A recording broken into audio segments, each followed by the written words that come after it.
Bonjour, donc nous allons avoir ici trois vidéos qui nous permettent de déterminer l'intervalle de fluctuation en première. Donc cette première vidéo, ça va être l'utilisation d'un tableau lorsqu'un tableau vous est donné pour déterminer les trois paramètres qui rentrent dans le calcul de l'intervalle de fluctuation.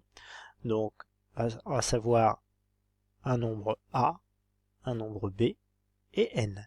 N étant la taille de l'échantillon. Donc ici on a une variable aléatoire qui suit une loi binomiale de paramètres n égale 50, donc la taille de l'échantillon, et 0,4, la probabilité d'avoir un succès. Voilà.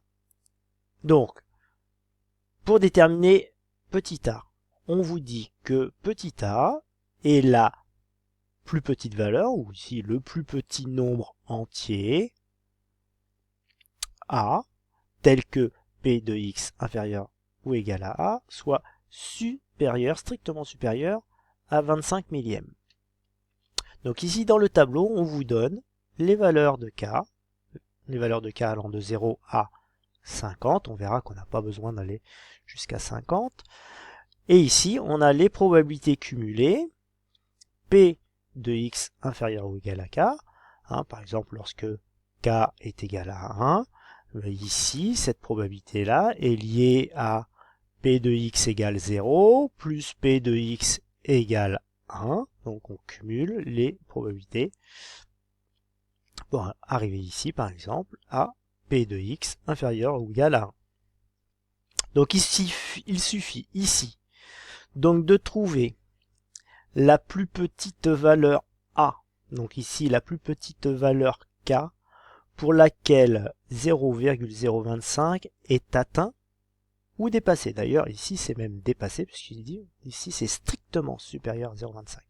Donc ici, on regarde quelle est la valeur à partir duquel 0,025 va être atteint ou dépassé. Ici, on a 0,013 et à la ligne d'en dessous, on a 0,027. Donc, c'est la première fois qu'on dépasse la valeur de 0,025. Donc ici, k est la plus petite valeur, donc ici 13 est la plus petite valeur pour laquelle la probabilité de x inférieure ou égale à k a dépassé 0,025, puisqu'ici on a 0,027.